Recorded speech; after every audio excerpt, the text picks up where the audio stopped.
Samatha is a Pali word meaning stillness, tranquility, or calm. Samatha practice involves a sustained, unwavering attentiveness to a single focus or object. Whenever the attention is drawn to other thoughts, sensations, or sounds, one simply lets go of them and attention returns to the object. In the deepest development of Samatha, the absorption states, there is a temporary suspension of the activity of body and mind, which means there is also a temporary suspension of the hindrances and all of the obscurations that we endure. Although concentration itself does not liberate us, its benefits are wide.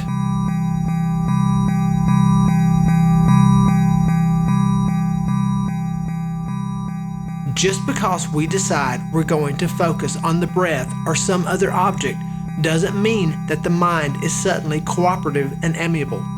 The practice of one-pointedness challenges our lifelong habits of distractedness and grasping. Despite our attention to apply and sustain one-pointedness, the mind continues to regurgitate its habitual patterns and become lost in its own busyness. How many times do we have the intention not to get caught up in greed, anger, delusion, and yet, somehow, through the force of our conditioning, we end up in places far from where we wish to be?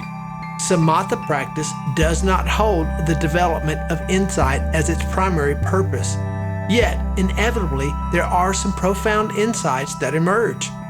Samatha practice is a training that has the power to change the shape of our mind in an enduring way.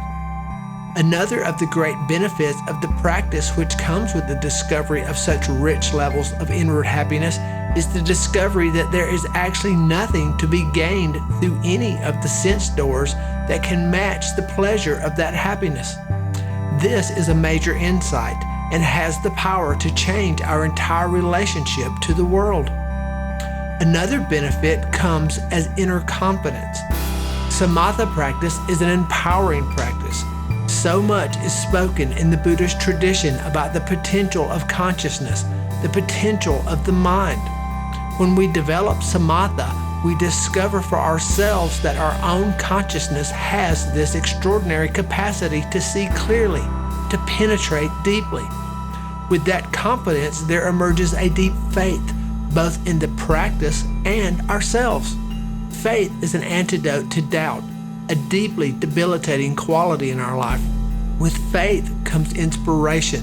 With faith comes motivation. With faith comes devotion. And with faith comes a clear sense of direction of what is important and what's maybe not so important. And ultimately, that faith in ourselves is our capacity to hold and embrace all things. It's something we can trust in, and we can trust in its wholesomeness. Such trust leads to happiness and to understanding.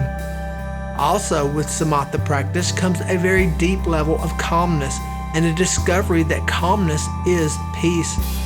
This is not bad news. Our lives are not made less rich by the absence of drama and intensity. It does not mean the absence of some essential vitality. Calmness is simply peace. What happens when we discover this kind of peace? Well, it changes the shape of the mind.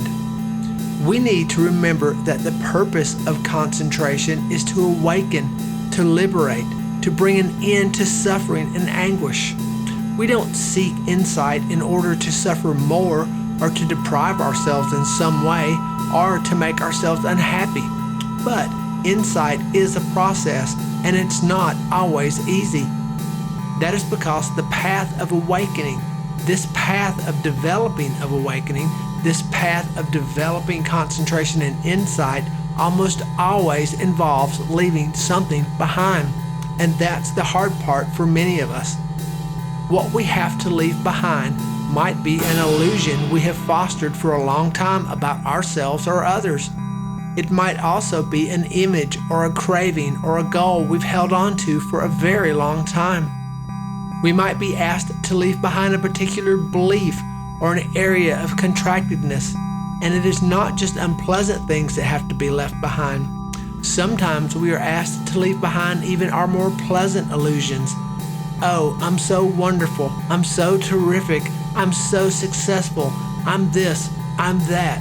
We're asked to be willing to actually leave everything behind, and then we begin to see what opens up for us in that leaving behind. If you enjoy these talks, or you have topics for other talks in the future, please like and subscribe below.